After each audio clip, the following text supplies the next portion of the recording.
All right, everybody. My guest today is a former broadcast journalist who has won numerous Emmy and Associated Press awards.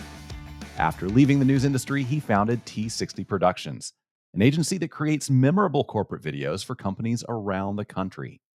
He frequently speaks on storytelling and video communications at events such as Content Marketing World. And his book, Lights, Camera, Impact: Storytelling, Branding, and Production Tips for Engaging Corporate Videos, is an Amazon #1 bestseller. Tony Gnau, welcome to the podcast. Thank you very much for having me. I appreciate being here, Brian. I am so happy to have you here. And I want to ask you from the very jump, why is so much corporate video so bad? Why is it so bad? Well, first and foremost, it's a creative endeavor, Hmm. and not all creative, things end up being equal. Some people are better at it than others. Yeah. And I think the barrier to entry in video these days is so low. I Hmm. mean, all you have to do is pick up your smartphone and you're now a video producer. So Yeah. you have all sorts of, people that have absolutely no video experience or storytelling experience that are giving it a go. And believe it or not, I'm all for that. I Mm. think that's a fantastic thing. That excites me. I'm glad that people love video and want to do it, but that does bring down the overall quality of the video being produced in this world. It brings it way down, and so I think that's a big reason. That's a big reason why. And then the other reason why is just I think that many people, many companies go into video without any sort of a real plan. Mm. One of the things I've been talking about lately in my presentations is that, I understand how most videos come about at a company. Somebody raises their hand and says, "Let's do a video." And everybody's like, "Yeah, let's do a video." But then nobody really has a plan for how to execute that video. Maybe somebody has a really good creative idea for a video, which is Mm. awesome. I'm a creative. I love creative ideas, but a creative idea is not a plan, it's not a strategy. And so because so many companies go into it without any sort of a strategy, videos don't turn out very well. And Yeah. and so I think those are probably the 2 biggest reasons why. It's amazing. I think a lot of people say, well, I know the video that I get with my smartphone isn't that good. So let's put some budget dollars behind this endeavor. I've seen some very high budget corporate videos, especially in the travel space, that Oh, still aren't sure. all that great. So, what is the broken link where people are sometimes dropping a lot of money and still their videos fail to make that impact? I think part of it is the plan aspect of things. And the plan encompasses a lot. I mean, it encompasses, hiring that video production company that you're talking about, but it also involves, I mean, things from, the person, whoever that person is who hires that video production company. I mean, I know in a lot of cases they just wanna, like, be like, "Okay, it's your responsibility now, you go do the video," but that person still needs to take some ownership of it and Mm. help with that plan in a lot of, respects, and that plan can involve just understanding who the audience is for this video, how you're gonna promote the video, what's your goal and how are you gonna measure success of that goal?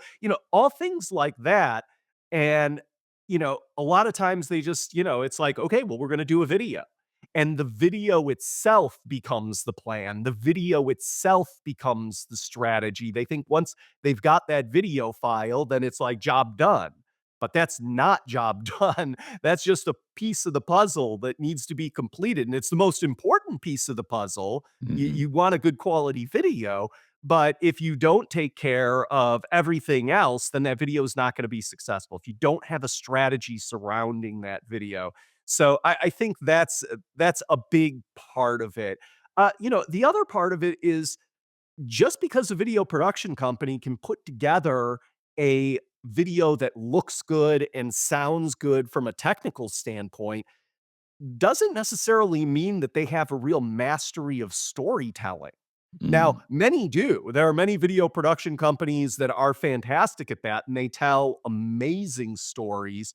And, if you were hiring somebody and you don't wanna do any of the storytelling, you could absolutely find a production company that's gonna be able to, fill that bill for you and do it well.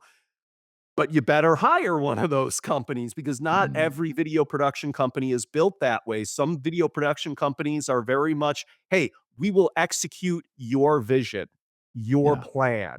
But they are there as technical experts Mm, of, being able to make and have that video look and sound as technically good as it can, and they do an amazing job at that.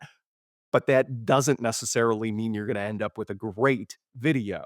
You'll end y up with a video that looks great and sounds great, but yeah. that's not everything you need to make a great video. So there's sometimes a little disconnect there.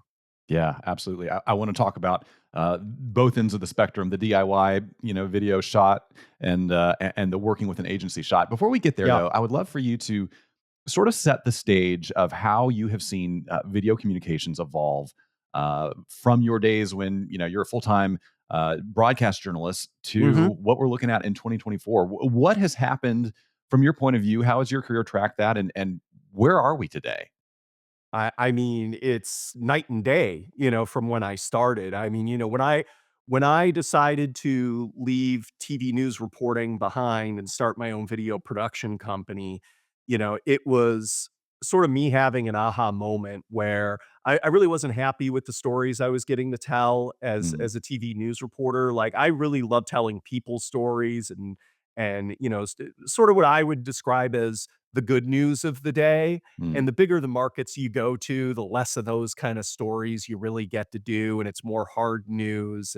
And so I was really at a crossroads. I was at the NBC affiliate in Cincinnati. I was mulling over a position in Seattle, and I was like, "Am I just going to keep going up the markets and doing fewer of the stories that I really enjoy doing?"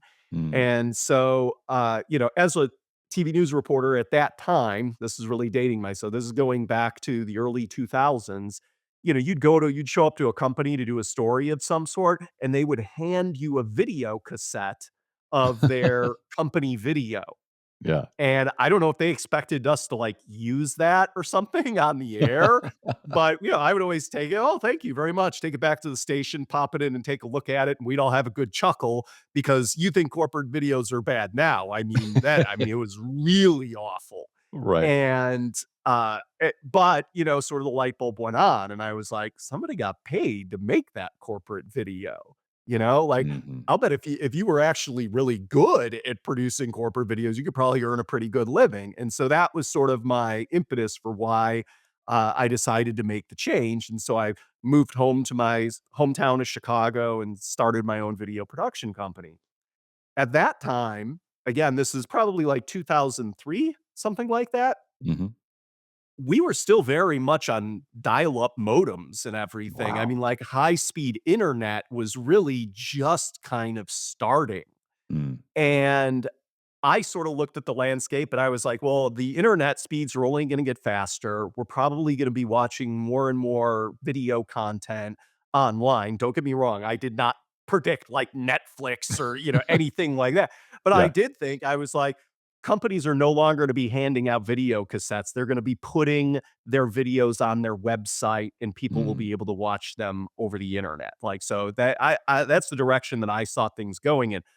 But at that time, I had to convince companies that's what they were going to be doing. I had wow. to convince companies that, it's like not everybody had a corporate video. I mean, they didn't see, everybody saw value in producing videos, but I had to go into these companies and convince the decision makers, hey, this is a good investment for you. You're going to need video to communicate with your customers and your clients moving forward. And we're going to be watching videos on the internet. And that was a tough sell at that time. I mean, to spend real Mm, dollars on stuff that, like maybe this is going to happen, maybe this isn't going to happen.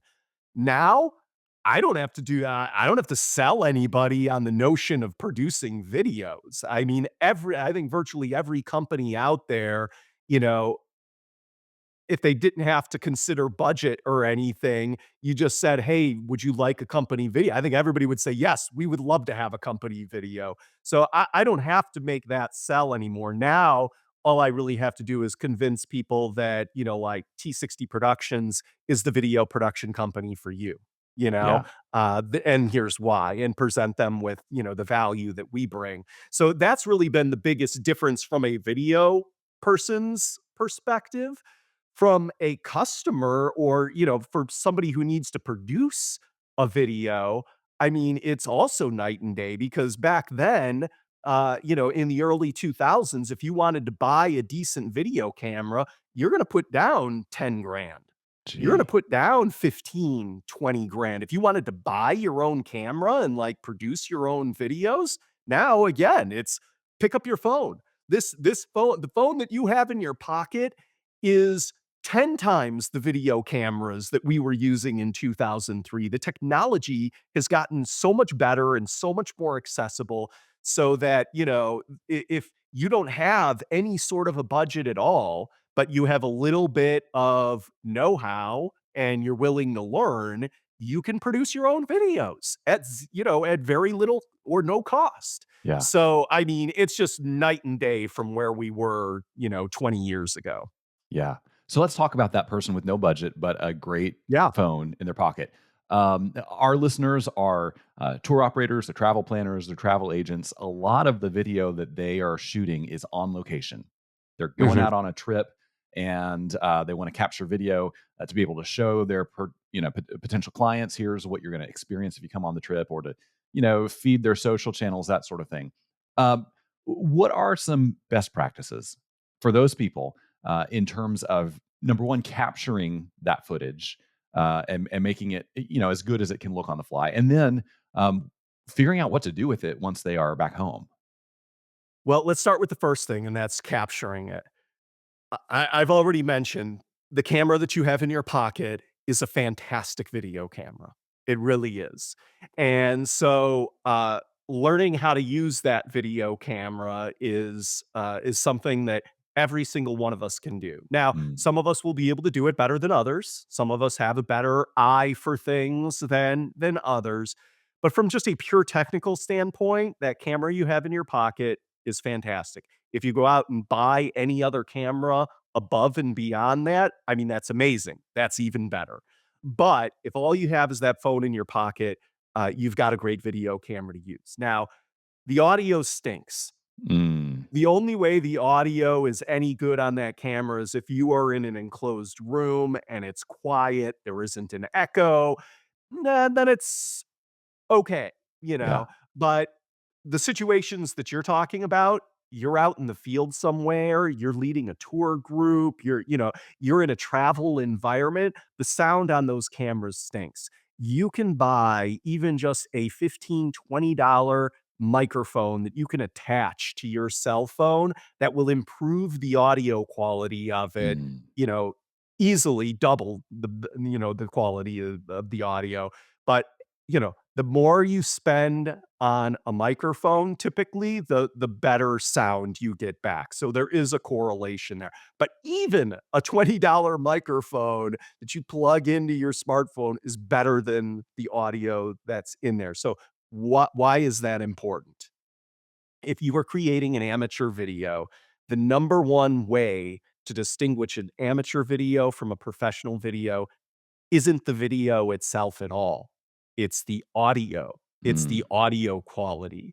A pro video person like myself is always gonna have professional audio capabilities, and you can hear the difference. yeah. So, the best way to improve your video quality, your DIY video quality is to actually improve the audio. So, that's always my number one recommendation is do something. Get some sort of a microphone, even if it's just something you plug into your smartphone, it's going to make it better. It's going to improve the quality of your videos. Now, the next part of it is just really taking some ownership of that video responsibility and saying, I want to learn a little bit about how to make better videos. And a lot of that, has to do with lighting, Mm, understanding if you're outdoors and you're in the middle of, a tour or something like that, where's the sun? Mm, Where is my lighting source? If we're in a building, where are the lights in the room? You always want to put light into the faces of people. mm, Unless you're going for some sort of like ultra artistic look, where you're like trying to make silhouettes or something. And the more you practice and the more video you shoot, the more that type of thing you might be interested in. But for the novice who's just getting started, always make sure you have light in the face of the people, the subject matters you're shooting. And so it's really just having kind of this mindset and understanding things like that. Where is the sun? How is that going to make people look? I want to mm, position myself so that the sun is behind me and on the faces of the people that I'm shooting. So it's understanding things like that. There are all sorts of fantastic resources for people to learn online, how to shoot better videos, free resources. Jump on YouTube and look for videos like that can teach you. And the more you learn and the more, most importantly, the more you practice, the mm. better you'll get. I promise you. And Yeah. there is no substitute for practice. I've been doing this for 30 years. I can do it in my sleep. But I can guarantee you, if you go back to the mid 90s when I first started shooting video and looked at the stuff that I was shooting now compared to now, it's completely different. So you have to learn, experience matters, and the more practice you get, the more experienced you're gonna get. The more experience you get, the better you're gonna shoot video. Yeah, absolutely. For somebody who's going out on a trip and wants to capture that great travel video, the mic, awesome tip. How do you feel about the selfie stick or the gimbal or the monopod, or does somebody need to try to pack a tripod? I mean, are these helpful, or are there going to be some diminishing returns for the amateur on some of that equipment? First of all, most of those things are really inexpensive. So, I mean, Mm, it's not like there's a big, cost involved with them. Like, I mean, trust me, with video gear, you can spend a ton of money and everything, but yeah. the difference in selfie sticks is minimal. You can pay a lot for a selfie stick, or you can get one that's really, really inexpensive and cheap. I would say, first of all, start playing just on your own and, Mm, start practicing and shooting and see how it goes. But, there's nothing wrong with adding, things like a selfie stick or gimbals or anything like that. All of that stuff is going to give your video a different look. I don't say better look, mm, because this is where you get into a real style kind of situation. Some people might love the look from a selfie stick. Some people might look at it and go, I don't like the way that looks. I like it when it's more at arm's length or whatever. So it's a real style choice. It's not necessarily one is better than the other. But if what you want is smooth video, smooth movement and action, a gimbal might be a wonderful thing for you, because that's going to help you with that sort of thing. But, like for somebody like me, like I like the handheld look. mm. I don't necessarily want that smooth motion through everything. Sometimes I like it, but for the most part, I like the handheld kind of thing. So it's really a style question. But all of the toys, and that's what I like to think of them as, all the Yeah. toys that you mentioned are just that. They're toys, and, Mm, they're fun to play with. And so it's like, if you want to experiment with some, maybe you like some, maybe you don't like others, go for it. Absolutely. Whatever you think is gonna help, then, you know, go ahead and give it a try. yeah. I wonder if you would put on that chief storytelling officer hat for a minute, and sort of think through what are some great ways for people to tell stories in travel videos, especially if they're shooting for that 60-second Instagram reel or that TikTok where you don't have the luxury of time and background music and fancy edits and stuff. How do you tell a story about a trip you're on in short form video? Well, the first thing, and it's interesting because, like, the way you frame that question, how do they tell the stories they wanna tell? Mm, I would say that's a mistake. mm, You wanna tell the stories your audience wants to see or your mm, audience wants to hear. It's not about you.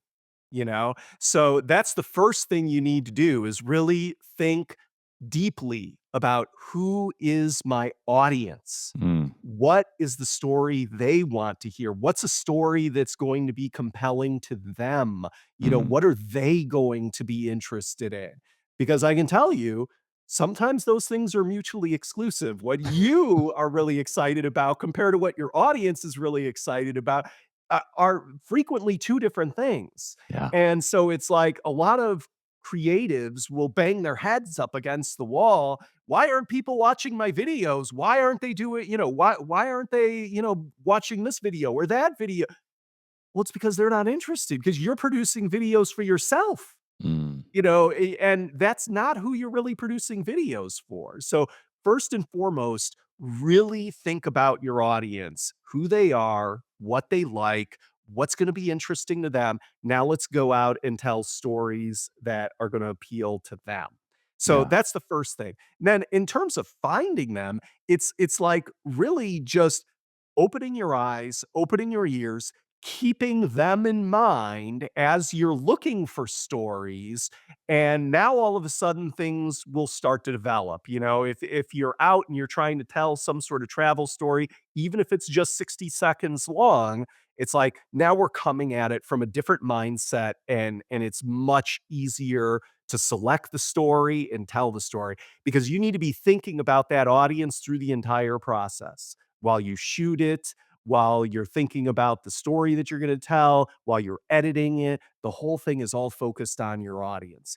And then honestly, just from a pure storytelling perspective, think about the hero's journey.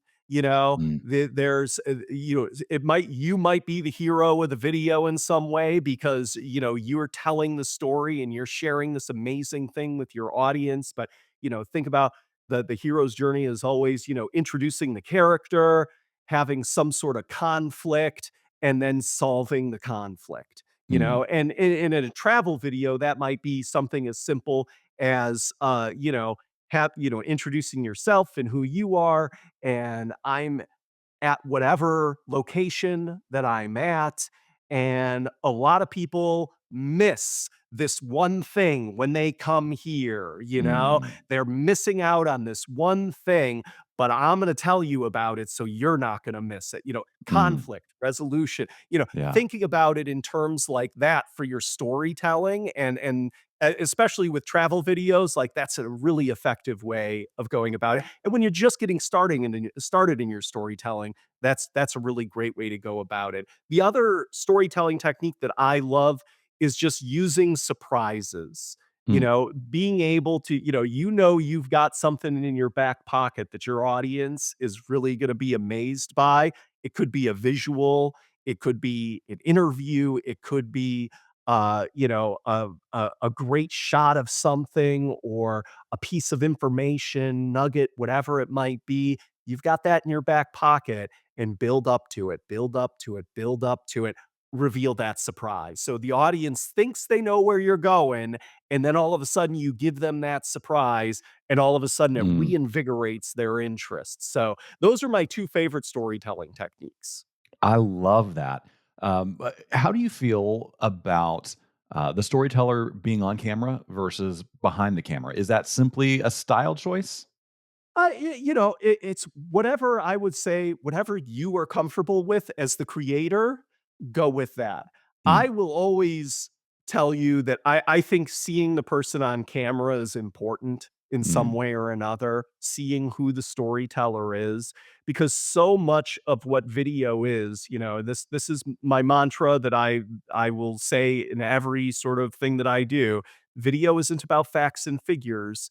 mm, Video is about emotion. And what we are trying to do is create an emotional connection with our audience. mm, They are I Audiences are far more likely to make an emotional connection with a real person that they mm. can see and they know is there than just some voice from the void. Yeah. And so I will always, if I have a choice, I will say, let's have that person on camera. But trust me, look, Not everybody wants to be in video. Not everybody Yeah. wants to be on video and everything. And I would say, like so many people are reluctant to do video because they don't want to go on camera. So then they just don't do it at all. So if that's my option, either you're not going to do video at all, Hmm. or we could have you just come on as a voice. I rather just have you come on as a voice. Yeah. So that's why I say do what's comfortable for you. And I don't know, maybe after you voice some videos and you've been that voice from the void or voice from beyond or whatever, maybe all of a sudden you'll start to gain a little bit of confidence and maybe you will want to jump in front of the camera at some point.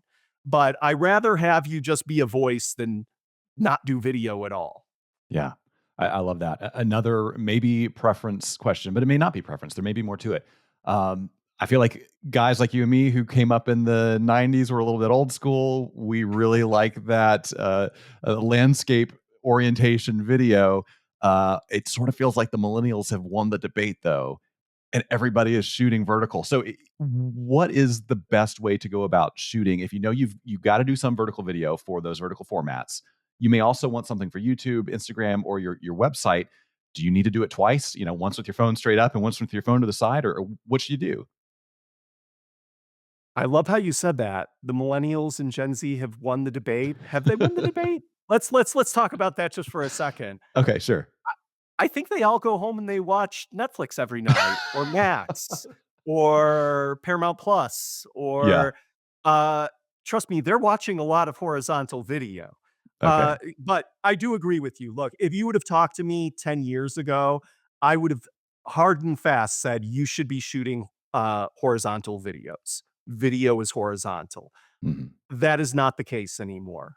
So many people watch videos on their phones that vertical format makes sense. But again, here's where we talk about having a plan and having a strategy and thinking about these things in advance. You need to be thinking about this in advance. This Mm. is like one of those things that you need to consider.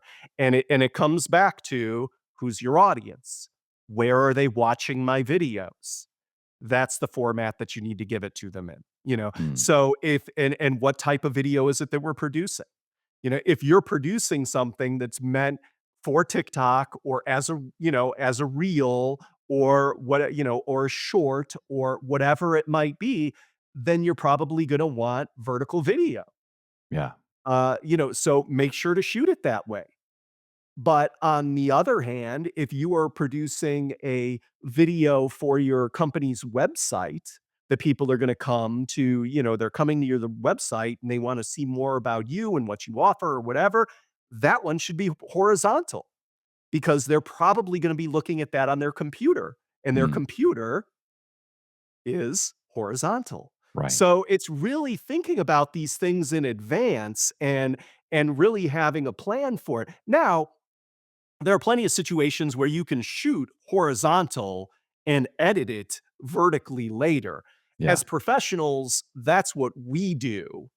When we are producing videos, we are always shooting horizontally for the most part, even when we know we're shooting a reel, Mm. or a TikTok, we are still shooting horizontally. So then you can use that video for other purposes as well. But having said that, if you're going to be shooting on your phone, it's often easier just to go ahead and shoot it vertically.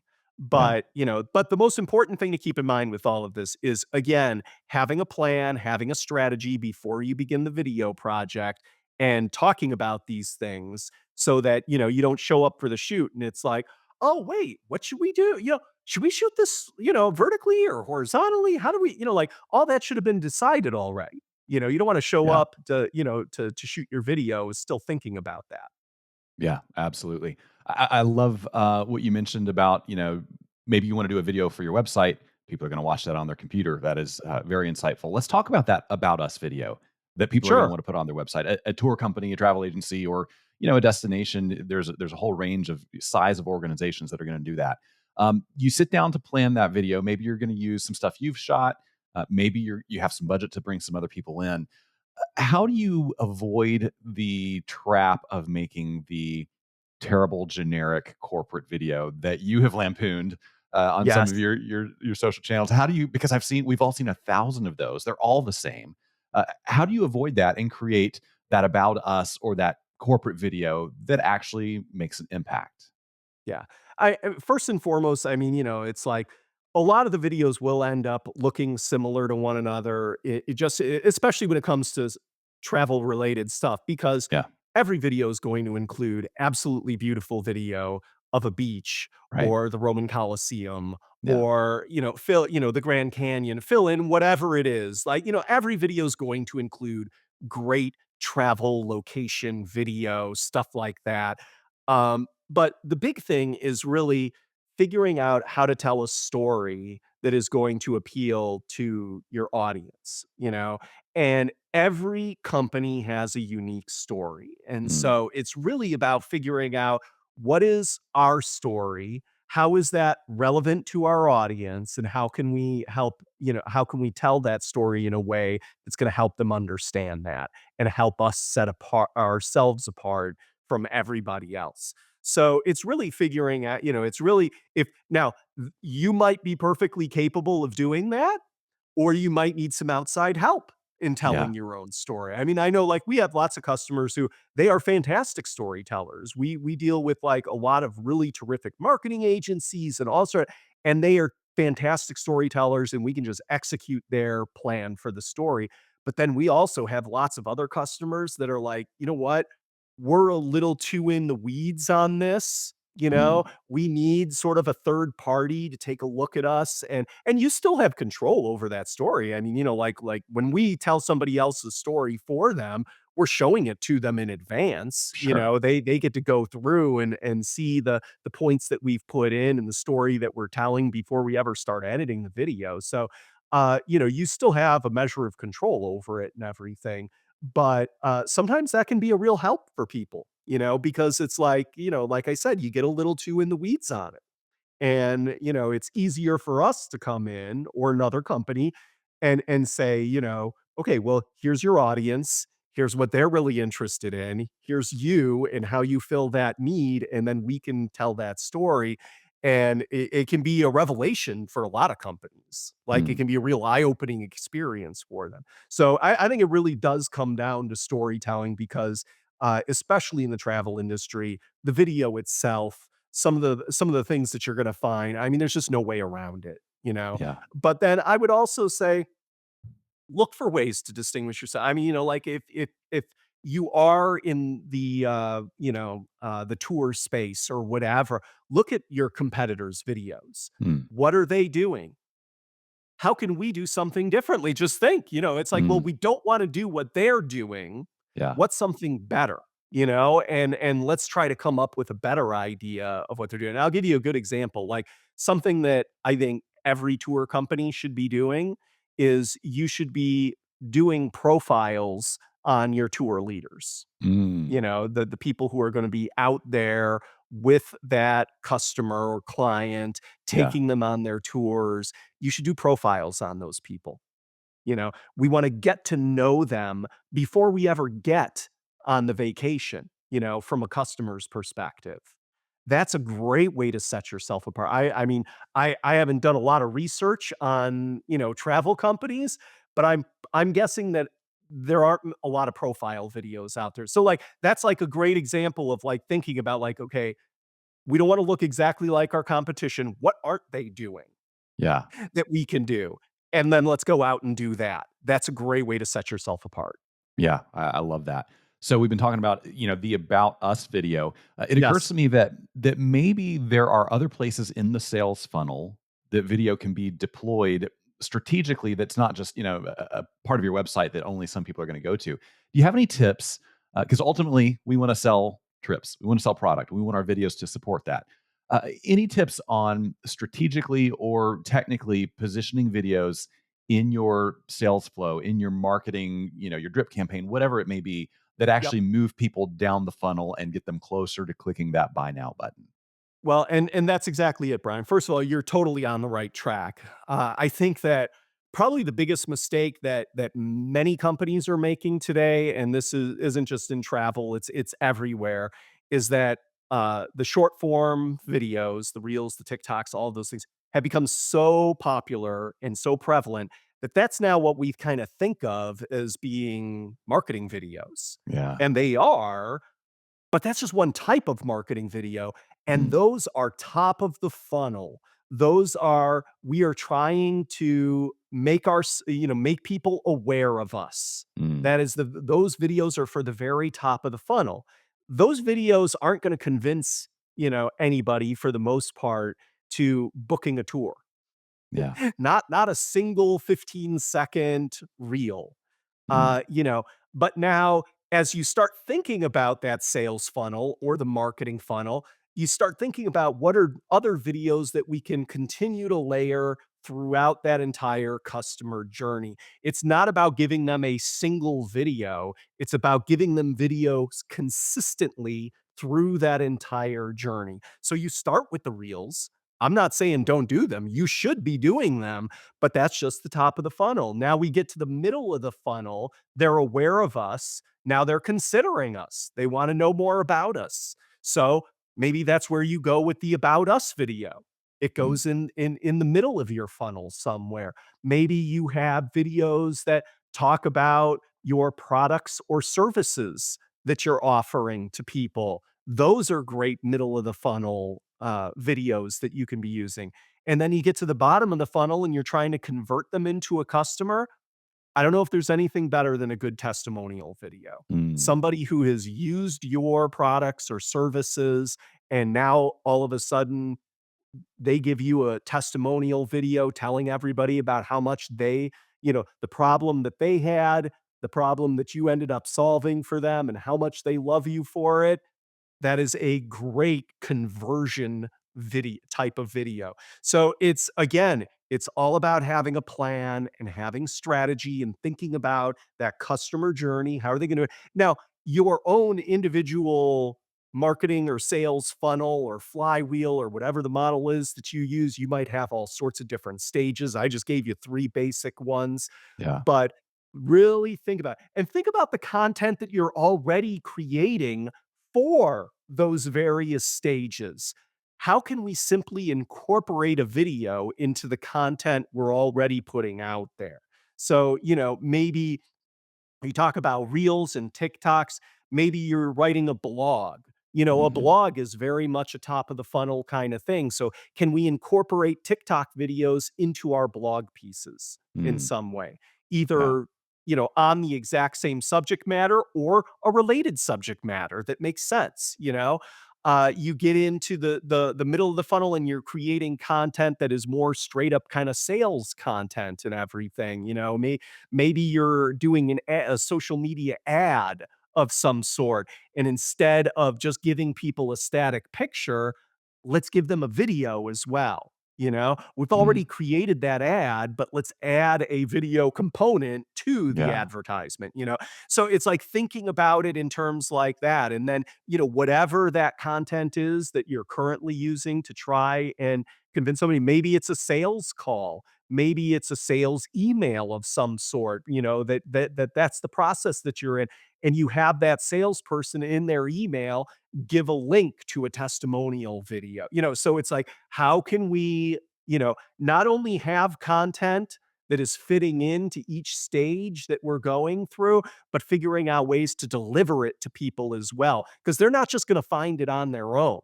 Mm, We have to give it to them. We yeah. have to promote our own videos. And when you do, people will watch them. Yeah. Oh, I love that.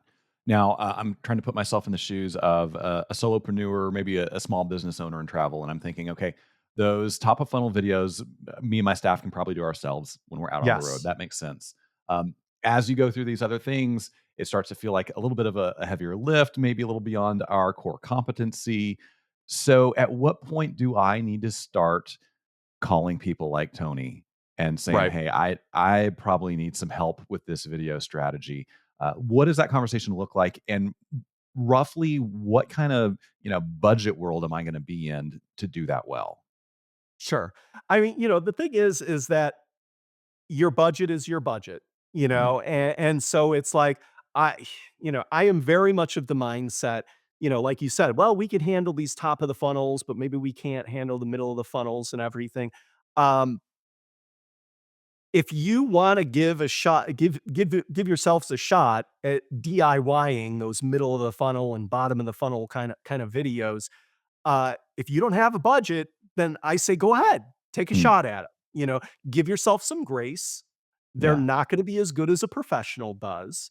But again, I'm of the mindset of I'd rather have you have something than nothing. Hmm. So if you want to give it a shot, that's great. Now, you might just throw your hands up at that point and just be like, look, we don't even want to try. And I totally get that. Then make sure to save up some budget, save up some money for it. You can get really fantastic video production for less than $10,000. Okay. You know, for some people that might still sound like a lot, but Yeah. I mean, like you can have a video produced for $5,000 that is terrific, Mm, that is really good, that will be really professional, tell a nice story and everything. There are lots of video production companies that will give you bundle deals. I know, like, we certainly do, where it's like, "Oh, if you're gonna come in and produce 3 videos," there are degrees of scale, mhm. production of scale that we can work so that, it's like, not every video is gonna be 5,000, like, we could do 3 videos for $9,000 or Yeah. something because Yeah. there's some things that we can do to, to help bring down costs that way. So, there's, like, all sorts of little tricks, but it's really finding the video producer that's right for you, first of all. There are a lot of us out there. There's no right or wrong answer to, this person's the best or that company's the best. You can look at places like Upwork and, and places where people are doing things just as side gigs. And you can find some really competent professionals there as well. So there are ways to help you with that budget aspect of things, but video definitely, you are in the category of the more you're willing to pay, probably the better your video is going to end up. And that can be from just a pure production standpoint. That can very much be from a storytelling standpoint and a strategy standpoint. So, I mean, the first thing I would really say to do is, first of all, I mean, if you don't know how to do any of this, even the strategy part of it, like you hear me talking about the sales marketing funnel and how to figure out where those videos go and everything. And you're like, oh my gosh, like I can't even begin. Like this is all new to me and everything. Yeah. you know, Companies like myself, we will do just straight up strategy work. Hey, you Wow. need just a basic strategy plan and you can get something for like that for, a few $1,000s or something. And that'll give you a foundational plan to work from moving forward, So like maybe that's the first step for a lot of people. Maybe some people are like, oh, I can kind of figure that out. I think I'm okay with that. I just need help with the actual production. You can pay anywhere from $1,000 to $5,000 for a very basic video. It's not going to be the best video ever, but it's certainly going to be better than anything you can do. You Mhm. can pay $5,000 to $12,000 and get a video that is really good. I mean, like, you'd be like very happy with that video. And you can pay $12,000 and up and you'll get an absolutely amazing video that is crazy. So, there's so much price variance in there that, if you can build yourself a little bit of a budget, you can find something that's going to work for you. And here's the thing, it's like companies will often graduate from one level to the next. So you Mm, start off at that, hey, all we can afford is a $3,000 video. And maybe 10, 15 years from now, you're producing videos where it's like, you look back on that, and you just kind of chuckle. You're like, we're yeah. paying 24 grand for our videos now because look at the productions that we're putting out there. So companies will often graduate in terms of their video production capabilities and budgets. Yeah. Oh, that is all so helpful. I really appreciate it. Tony, what is the best place for people to learn more about you, follow you, or buy the book? Well, just me straight up. It's TonyGnau.com. TonyGnau. That's how you pronounce now or how you spell now, GNAU. So TonyGnau.com. But then also, if anybody needs help with just straight up video work, T60productions.com. Yeah. That's where you can go. Those are the two big places. Excellent. We will link to all that in the show notes. Before we let you go, we have some questions we ask every guest, and these are just for Oh, bring fun. it on. All right, let's hear it. First of all, when you travel, do you book a window seat or an aisle seat? Aisle. Yeah, just because you're tall? Well, I'm not even all that tall, but I feel like, if I need to lean out and get some space, I've got that aisle there to do it. I always feel like you're tall. I don't know what I'm thinking, but Eh, yeah, that makes a lot of sense. Second question: what is one thing in your carry-on that you would never travel without? here's something that I never travel without. Oh boy, I should show it to you. I don't know how to describe it. Hang on one second. Yeah. Where is it? Let me pick up my travel bag because this is an unusual thing, and people are always like, "Oh man, oh, take it out." I took it out. Okay. So it's a flexible twist tie thing. If you Mm. go to like Home Depot or just any store, it just looks like a long strip that is rubbery and and you can bend it and manipulate it, and it's meant for cords and Hmm. stuff for wrapping up cords.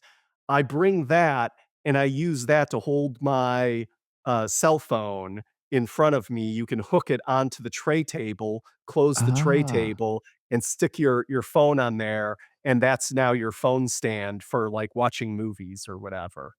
that is genius. Does I that have make one of sense? those. I can't believe I don't have like, I'd have to go digging in my office. I know I have another one somewhere, but yeah. No, So I know. so that's I never travel without that now.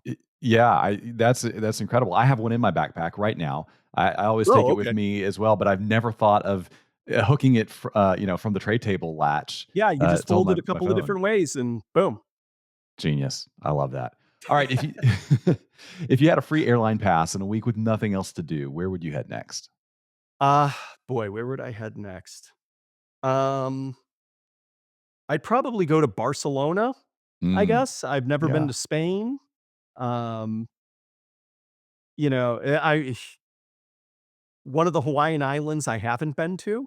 I've Oh, only been to the Big Island, but maybe another one of them. So, yeah, those would probably be my top 2 choice. If I wanted something more city and urban, I'd go to Barcelona. If I wanted to go to a beach and hike or whatever, I'd head to Hawaii. yeah. I love it. All right, last question. What is one thing you have seen or done on the road that you wish you could go back and experience again with somebody you love? Um Well, that's hard because 'cause I'm thinking like, most of my vacations are with my family, and they're people Mm, that I do love already, so they've experienced a lot of the things that I have experienced. Um, that's a really good question. I'd say it would probably be I went to London by myself, mm. and I know, like, walking around there my wife's been to London, but my daughter has not, and I was like, "She would love this." So, I think I would wanna take my daughter to London. Yeah, lovely. I hope it happens. Thank you, Tony, so much for joining us. The book is Lights, Camera, Impact: Storytelling, Branding, and Production Tips for Engaging Corporate Videos. Tony, thanks for being here. Brian, thank you for having me as a guest. I appreciate it. Hey, thanks so much for joining us for this interview. I want to let you know that conversations like this are just part of what you will hear if you tune into a full episode of the Gather and Go podcast. When you listen, you'll get travel news you may not hear anywhere else, along with some really helpful road tips, some smart analysis, and maybe even a hot take from me about issues that are impacting travel right now. Now, you can hear this full episode along with many others by searching for Gather and Go in your favorite podcast player, or you can click on the link right below this video or one of the videos right here to my side. Thanks for watching. We'll see you again soon.